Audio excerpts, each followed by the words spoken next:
There it is. I was just The having, introduction. just having a little jam. Yeah, mate, it was a good one. That is a great piece of work that you've done there. Welcome to the show. First show host an actual race, and what a race to start off with. If you're not sure where you are, the Top Step podcast. I'm Stu Brown. I'm Rhyss Ashmore. Neither of us need any introduction, but let's start off the show as we always do by cracking open an icy cold can of Monster. And Cheers, I tell you mate. what, cheers. After the race that we've just seen, I'm not sure I need the energy to have a chat about this. That Melbourne always puts on a show. That's why I'm glad it's back at the start of the calendar. And what a great 4 days it's been. Oh, it's been crazy. I'm still still recovering from the race, to be honest. It was an amazing 4 days.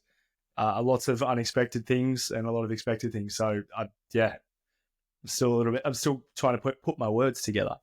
Yeah, absolutely.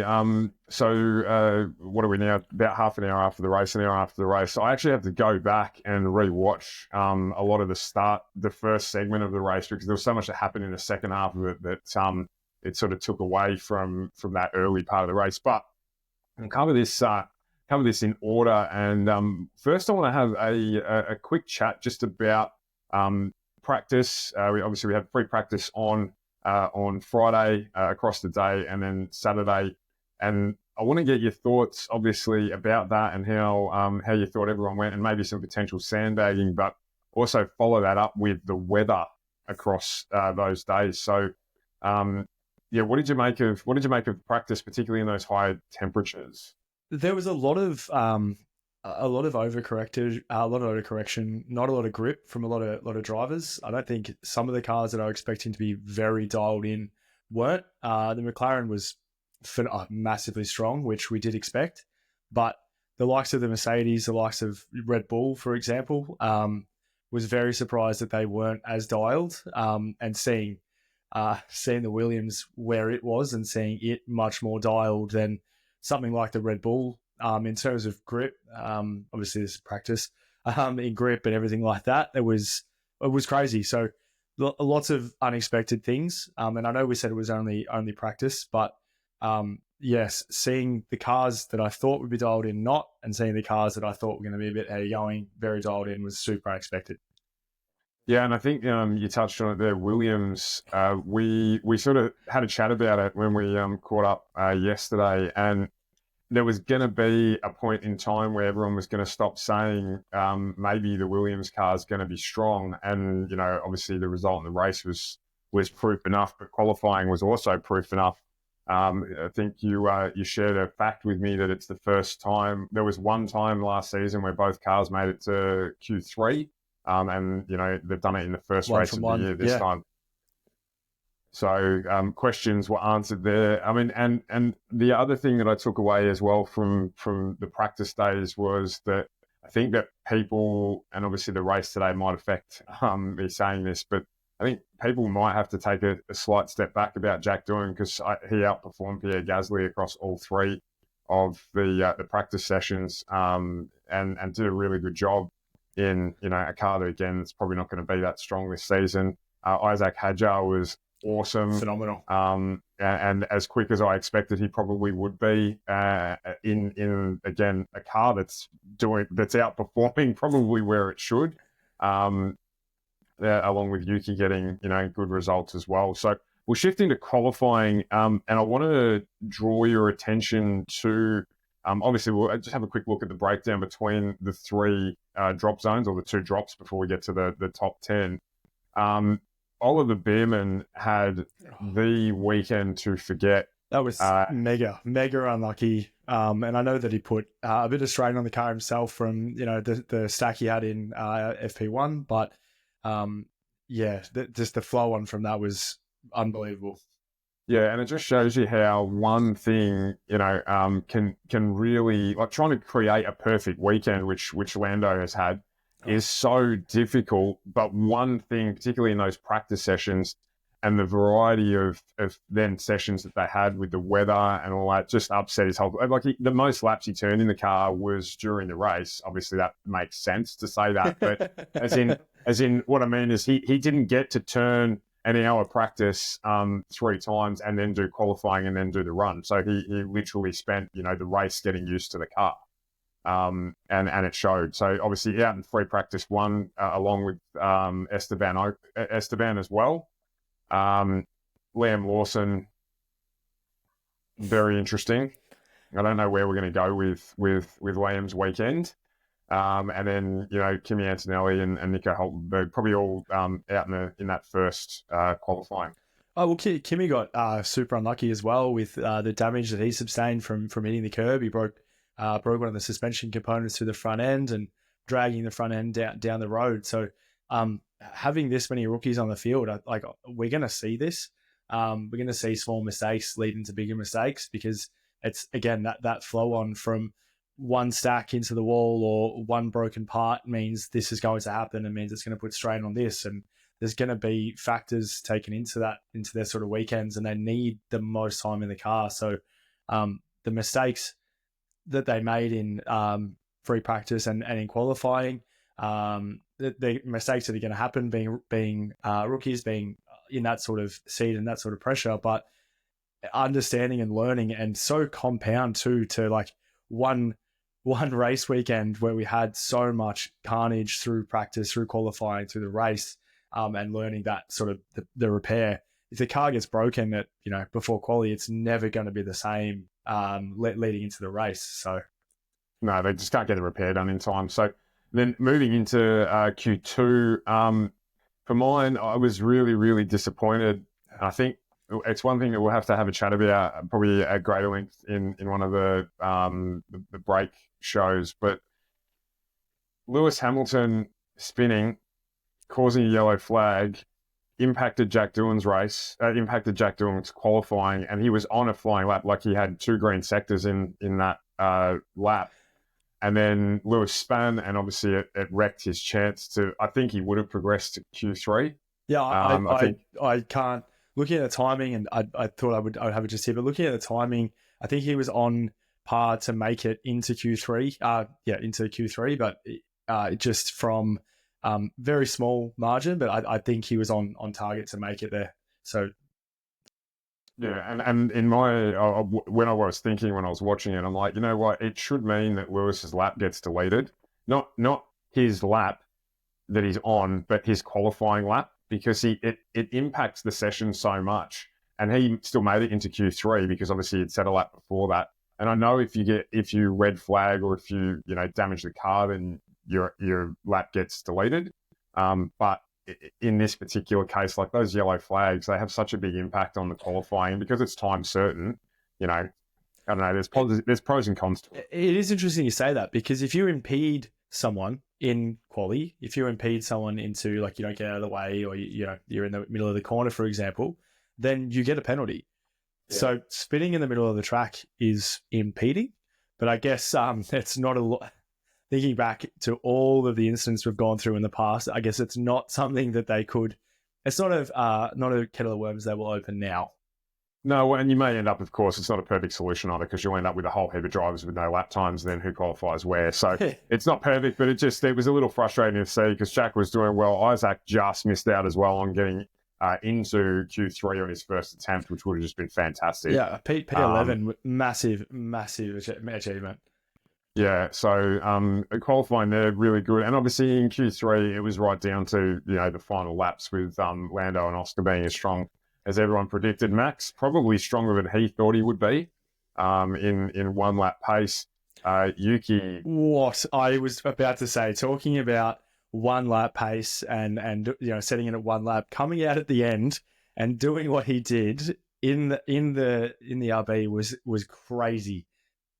Yeah, totally unexpected. And the pace there, obviously V-carb in both cars, the pace is there. Potentially an easier car to drive than the Red Bull. And again, in terms of the way that Red Bull's set up, it's set up for Max, and you could see throughout the weekend Liam struggling with it. It's a very pokey car. It's much more aggressive. I mean, everyone said it, people that have set it up, people that have driven it. So It's much more of a wild beast than the RB, but in conditions like today and yesterday in quali when it's super hot, that stability is gonna, just it's breeds consistency, and consistency brings results. So yeah, and you can see again the limited preseason testing probably hurt Liam in that regard because of how that car is set up. And again, there's another thing I've noted down for a show for the future for us to have a chat about. But Red Bull are really setting themselves up. If their whole car development for a decade has been around one driver and one way of driving and one car setup,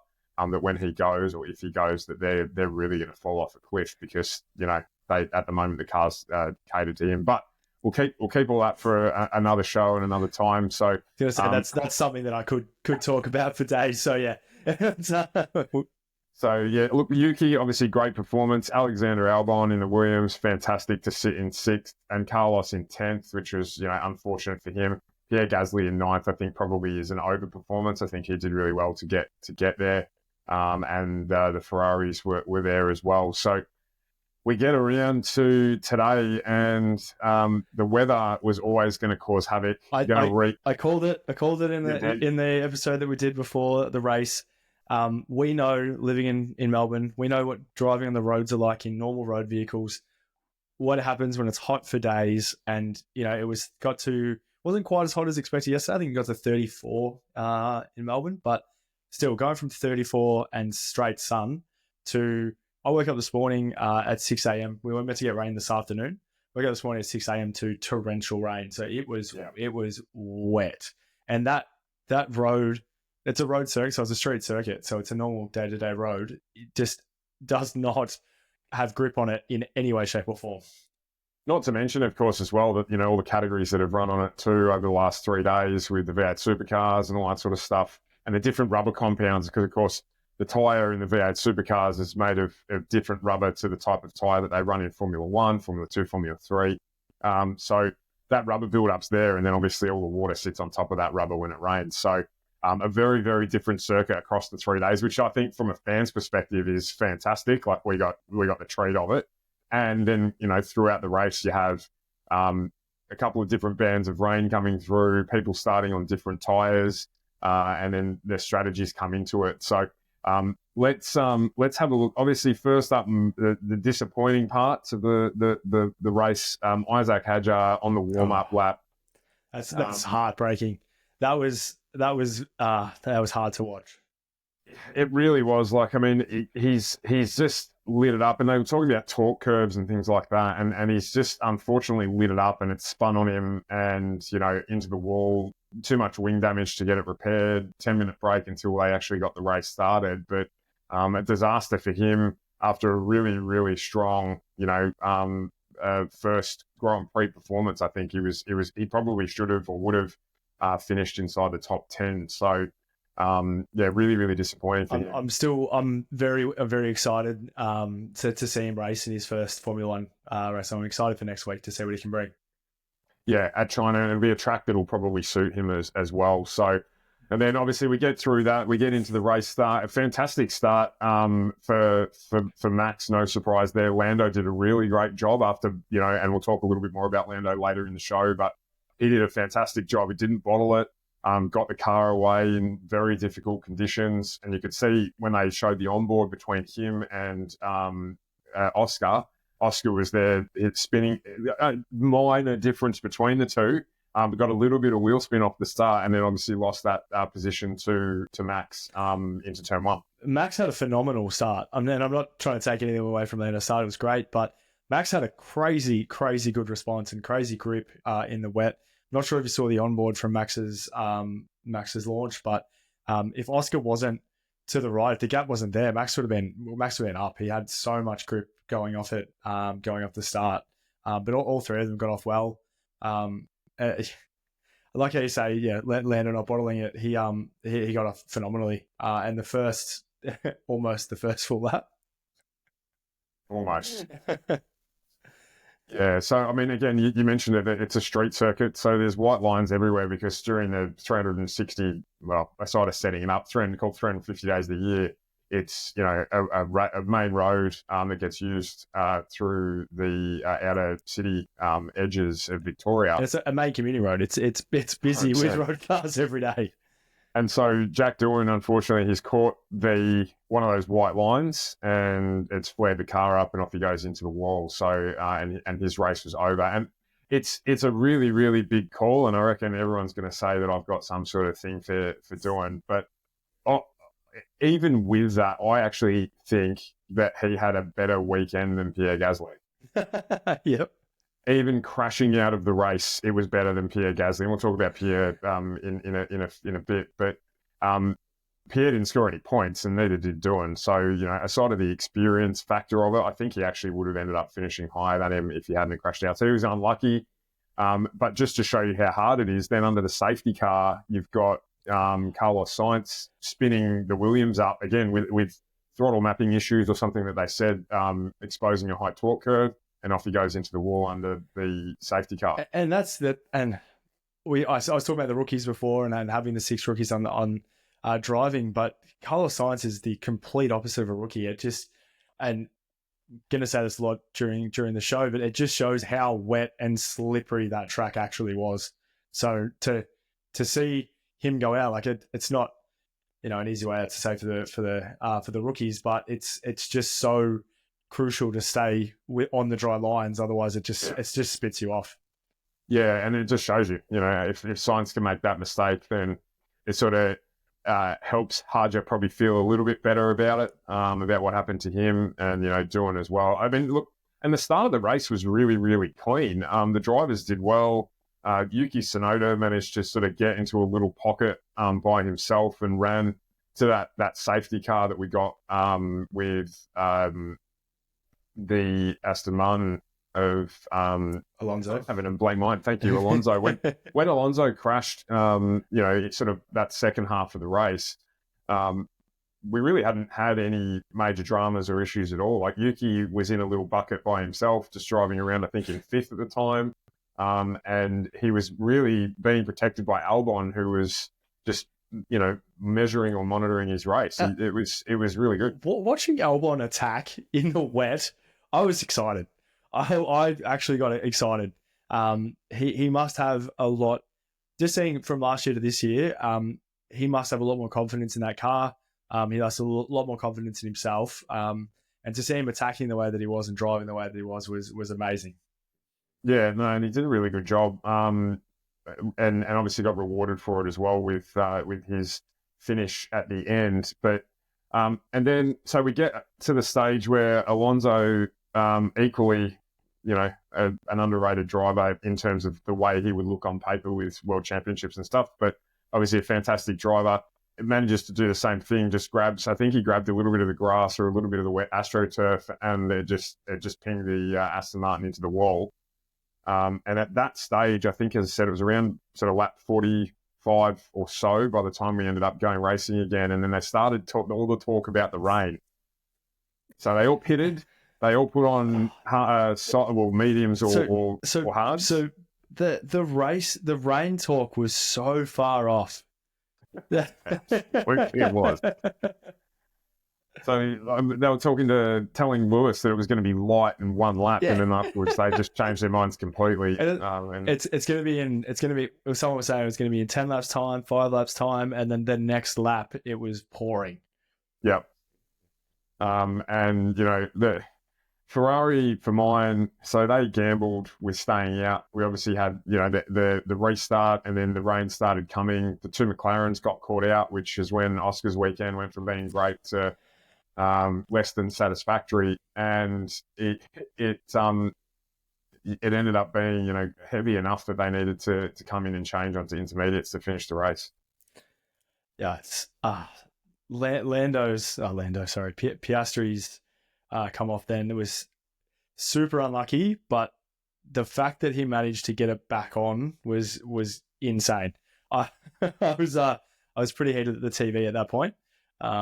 So to see him reverse back out and get through, that was good, great to see for the Aussie.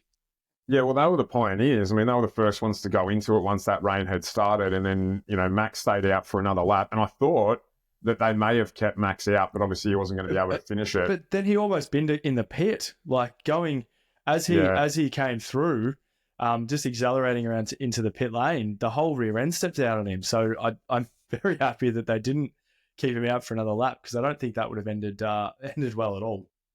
Yeah, and look, so there were a couple of takeaways from all of that for me. The first was that McLaren made a decision. So last season, they would have got caught out, I think. They would have either decided not to pit and then pit too late, and then they would have impacted their own race. They didn't do that this time.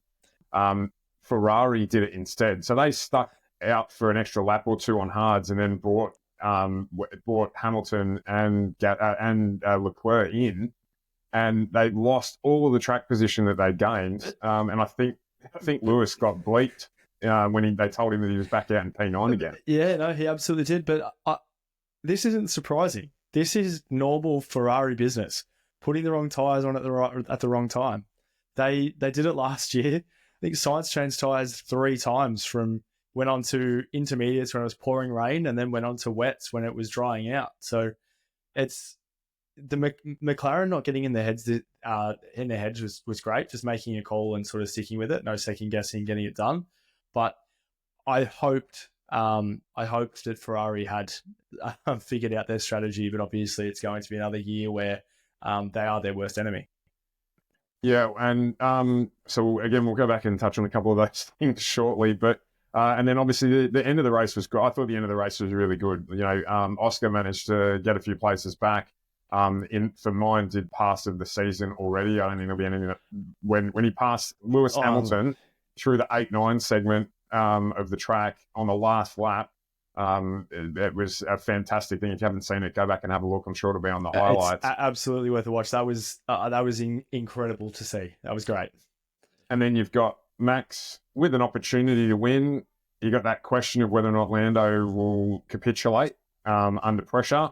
And again, I think McLaren did a good job managing him. It's Sunday afternoon after a race, mate. They're too big of words for my brain.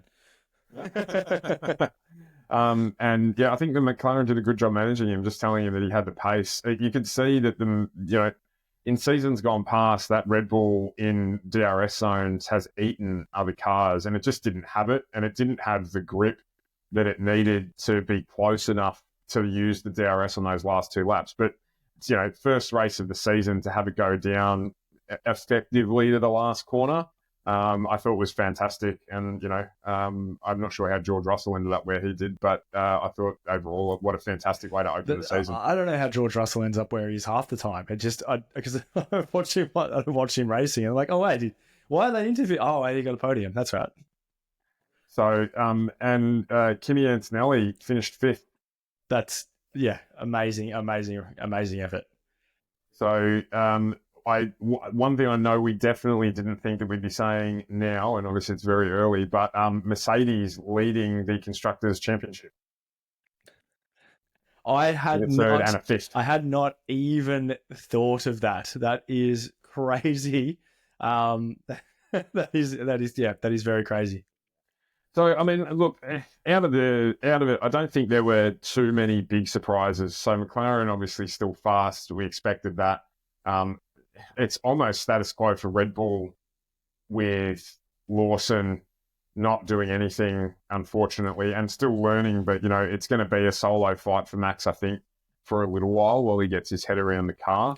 So you question, were they better off leaving Perez in that car for another season?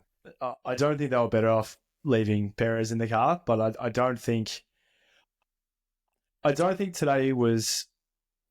It's not even. I was going to say I don't think today was a fair example, but quali didn't work for him.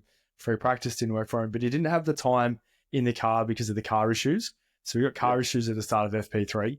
He had some other issues, that he happened in FP1 and FP2. So I think with not having really the runtime in FP3, not really having the car time, and then the track completely changing on him, I think we'll see next week. I think we'll see a lot more of a clearer picture of where a few of the drivers at, more into next week.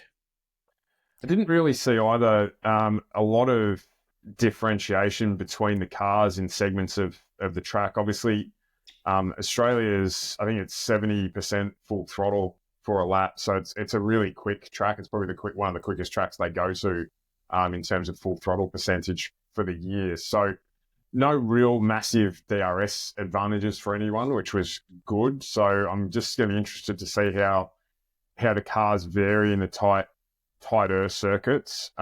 China's not slow, so we probably won't learn too much there. But I'm interested to see if there's going to be any big changes between the two. And Red Bull bought some like 14 or 15 changes to their car to Australia as well against preseason testing. So, sandbagging or whatever it might have been from them, whether they've got anything else to bring after this. I like how you say sandbagging, and I think McLaren in qualifying was sandbagging hard to do what they did, and then both come out. Oscar obviously was he got in the quickest lap in Q3 first by half a second. Then Lando replicated that point. I think it was 88 thousandths of a second faster. But they were half a second clear from anyone else that had set a time. And before that, in all the qualies, they were very close. Yeah. Yeah, no, they were. So it's, I'm just going to bring up we've got here, just the final standings, which is just a handy picture while I was watching the race. We're still working out the format of pictures and stuff like that, so we're getting there. But look, we only use the topmost technological advances at the top step. This is production quality at its best, but we'll get used to it. We'll get better and do what we need to do. So that's the final standings there. Tsunoda threw it away at the end because he had his own issues. Gasly also threw it away in the end. He lost 3 places in the last 2 laps or 3 laps because he ran off the track. And that let Leclerc, Hamilton, and Piastri through as well. Good to see that Hulkenberg got all of Kick Sauber's points for the season today. He just got in early and got it over and done with. And your mate, Lance Stroll. Yes. I messaged you multiple times during the race. I don't understand how Fernando Alonso puts it into the wall, but Lance Stroll manages to finish the race in the points. I don't know what backwards world we were in, but I don't even know what else to say. Well, you got to give credit where credit's due, I guess. He did a similar thing in the rain last season as well. So, look, maybe it just suits him because it brings the quality of all of the other drivers back to him. So yeah, look, and overall, I think a good race. Albon 4th, Antonelli 5th, as we spoke about. So the top 10 there, Piastri did a great job to get back up to 9th. He was always going to push hard. Albon in 4th, in a Williams, behind a Red Bull and behind a McLaren, a Red Bull, and Mercedes. You said it before. I think everyone needs to stop saying, will it be fast? I think they will not be competing at the back for the mid. I think they're going to be coming for that sort of 5th place, 5th in their constructors. Yeah, and I think that the big thing for them, the big challenge for them now is, can they do it next season when they have to build a whole new car as well? But obviously we'll see how they go for the rest of this season. Very early to be talking about 2026, but racing only just come back, like a great result for them, and of course, wet weather, the great leveler, which we spoke about in the last episode. So I watched today's race with a few newbies to Formula One, and they asked me a few questions and asking that. And one of the questions I asked was, "Is this normal? Is this how it races?" I'm like, no, this is full on. They've pitted like 7 times. Like, this is crazy. I'm like, no. Speaking of normal, one amusing thing that did happen during the race, Ferrari have gone back to their usual high-quality level of communication with their drivers. So we'll have a quick look at this one. But this happened during the race. So Charles Leclerc has jumped on the radio and he said he's got a seat full of water, like full of water. So not just from the rain, because obviously they know that they get wet but his actual driving seat was full of water, and the mechanic then had the intellect to come back and say it must be the water that's in his seat, that it's full of water, and to which he responded, "Let's add that to the words of wisdom." So they did a really good job there, and I know Lewis got frustrated as well. They kept telling him to test, I think it was H1 or something like that, which is obviously a push, a kind of changing the car mode so that they can push to pass. And they kept telling him and kept telling him and kept telling him, and he was very polite and very cordial with the Ferrari mechanics, but basically said, "Leave me alone." It's their strategy. They're strategists, of course. The so out of everything today, then Antonelli obviously best of the rookies. Yep. With I think himself and Ollie Bimman's not a rookie anymore, but himself obviously finishing was the first bit. And then obviously, in terms of where he finished as well is a great result. And probably for mine is driver of the race. What about you? So who was you put as driver of the race? Ollie Behrman. No, not Ollie Behrman. I was about to say. No, Antonelli. Kimi Antonelli. Yeah. Kimi Antonelli. I think he's driver of the race for mine. I know Lando got the official vote on the broadcast, but I think to be a rookie with the pressure of taking over Lewis Hamilton's seat, the rain, changing conditions, all that stuff, and he finished fifth. I think, he's driver of the race tonight. Yeah, I can entail that, but I feel like he's been listening to the podcast and just wanted to make me eat my words because I was pretty harsh on Antonelli going into it, and I'm definitely going to eat my words pretty strong there. My driver of the race, I'm going to go with Hulkenberg. I'm a big Hulk fan, and seeing the wheelie bin up in 7th place was phenomenal. Yeah, and again, quietly achieved throughout the race as well. So, in terms of predictions, we both went for a Verstappen or a Piastri win in my case, so neither of us got the tip there. And biggest mover, I actually didn't have a look at that in terms of who it was, but Hulkenberg would be close. Where did he qualify? He was 17th and finished 7th, so up 10 spots. He's probably the biggest mover. What was Antonelli? Antonelli was 16th. Actually, so it was Kimi as well. 16th. So he's got 11 places. Yeah, yep. So Kimi Antonelli was the biggest mover. So again, neither of us got that right. Pole position, neither of us got that right either. So look, we really don't know what we're talking about at all. We didn't pick any of them. No. I've never actually watched the Formula One before. So, but that's okay. That's why we're here. We're here to put the mocker on some people, and we successfully did it. So that was that's a good outcome. I wanted to cover off something with you.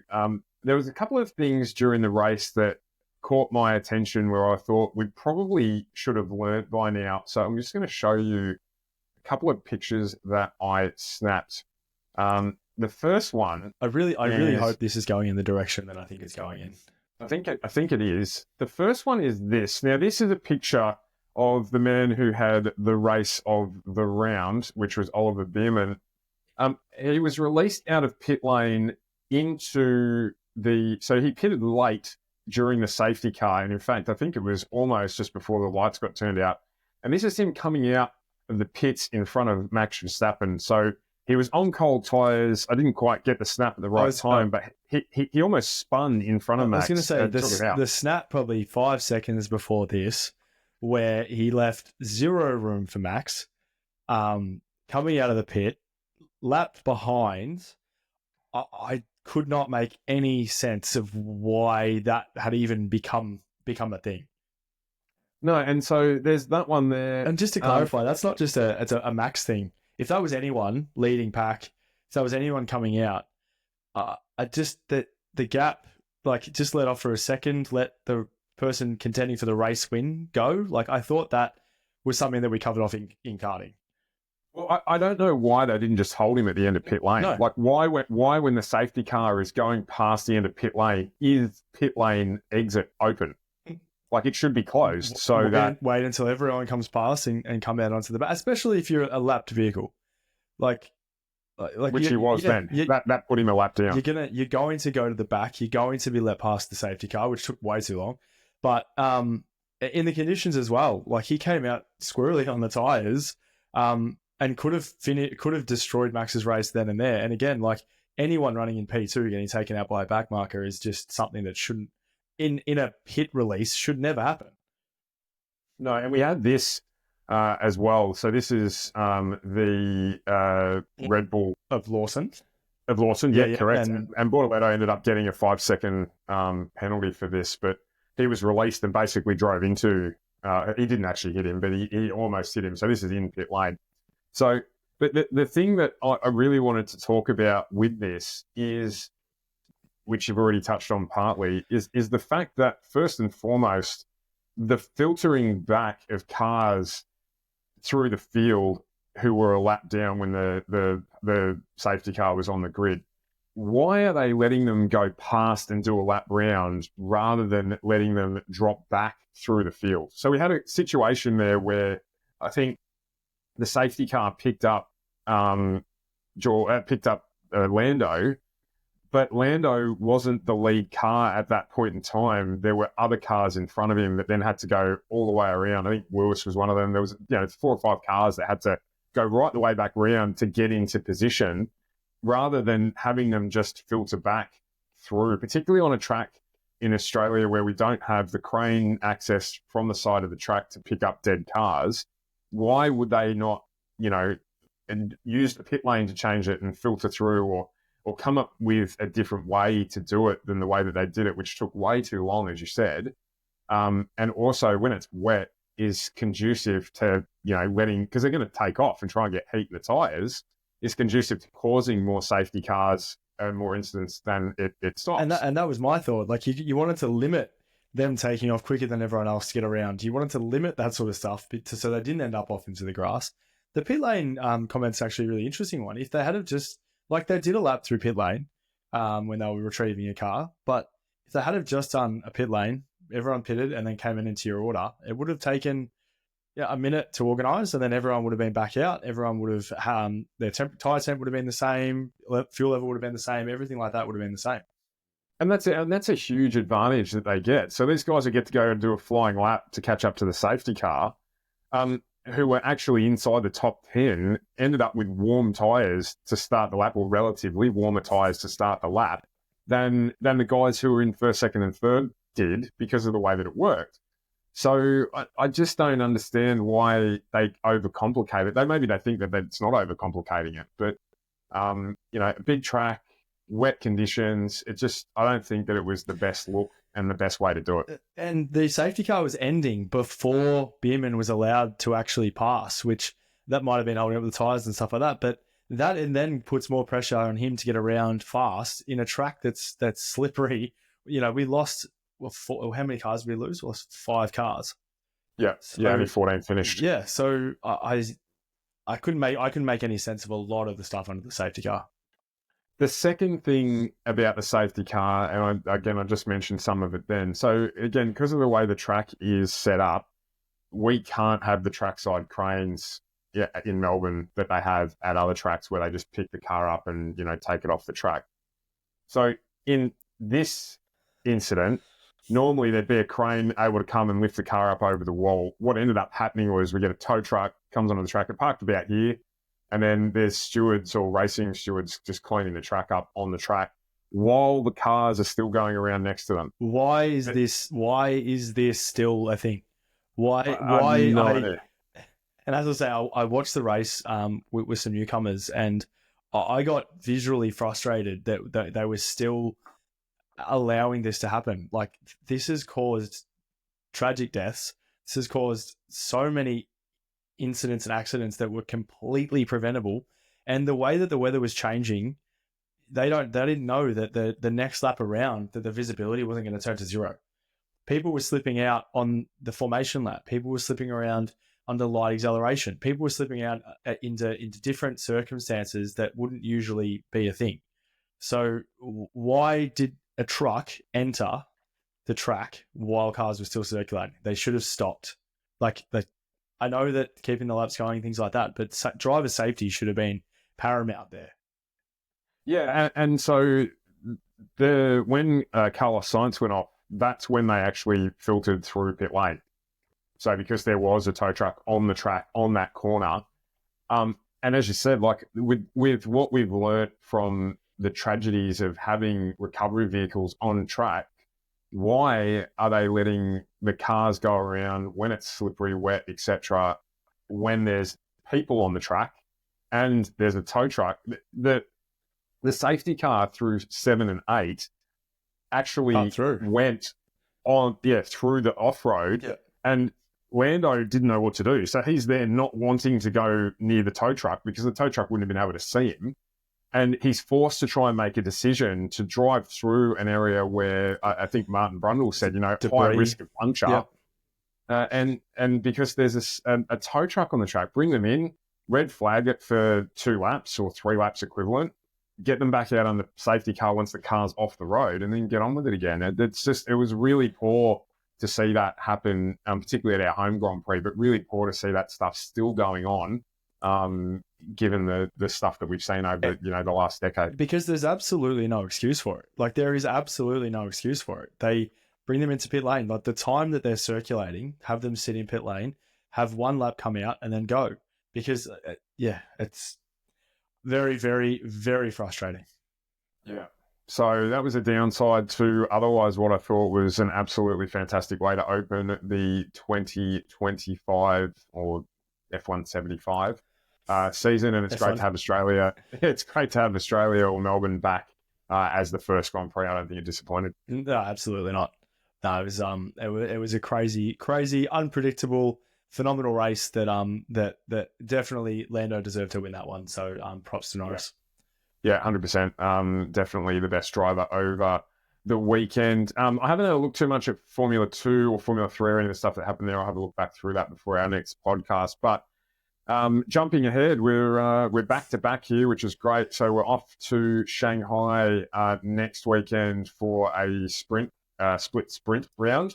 So we've got racing next Saturday local time, and we've also got racing on Sunday. So that one is going to be very, very interesting to watch, with sprint qualifying for us on Friday, and then the sprint race itself on Saturday, and qualifying for the race on the Saturday as well. So we've got to come up with some predictions out of the race today for Shanghai. What are you thinking? Piastri for the win next week. Okay.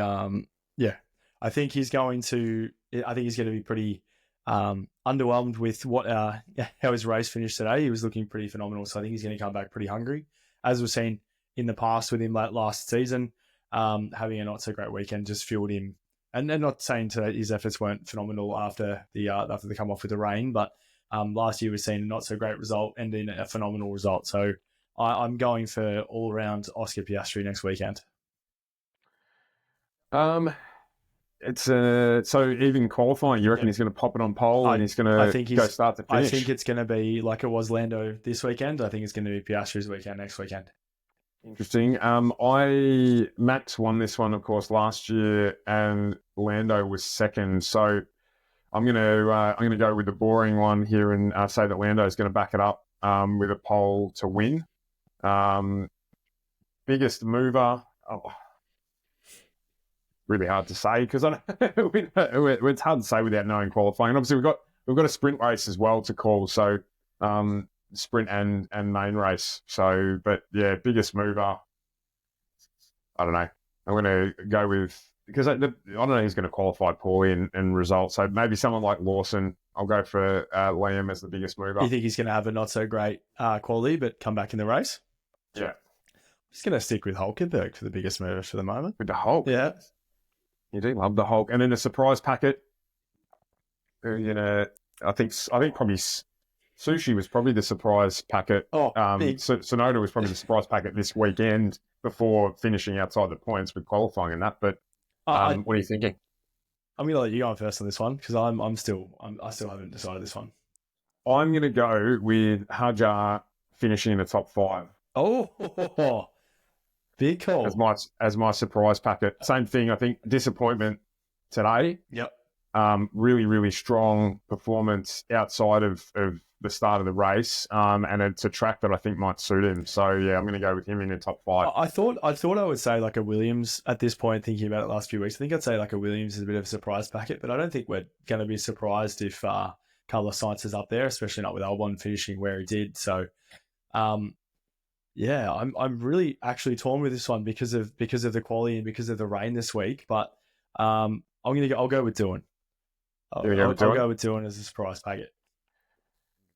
I hope he is, because I really want him to keep the seat. I really want him to prove everyone wrong. I'm surprised he wasn't in there for you. I thought everything. Pole, win.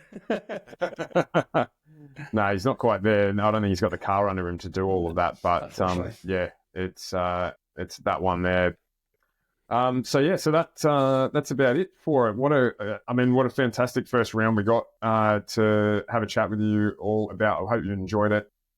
We've definitely enjoyed the podcast over the last few weeks. It's still continuing to grow, which is great. We're excited when we get more subs and things like that. So if you are enjoying what we're doing, we'd love it if you could drop a sub on the YouTube channel or on Spotify, wherever you're listening. Yeah, really to it. Really appreciate the support. And we will be back next week, same time, same place, to do it all again after the Chinese Grand Prix. Actually, it'll probably be a little bit later because the Grand Prix will be run a little bit later. But we'll be back with another podcast. I'm excited for another normal watching race time, to be honest. Yeah, we're pretty lucky, and then we've got a break, and then we've got a full 3 races in a row, 3 weeks in a row, which is going to be still at reasonably good times with Suzuka, Bahrain, and Jeddah, and even Miami's not a bad one in terms of timing. And then it just all turned sour after that when we had to Imola and Monaco and stuff. So, but we'll deal with that if and when we get there. So that's about it from us here on the Top Step, and thank you always for joining us. And we look forward to seeing you again in another week. Cheers.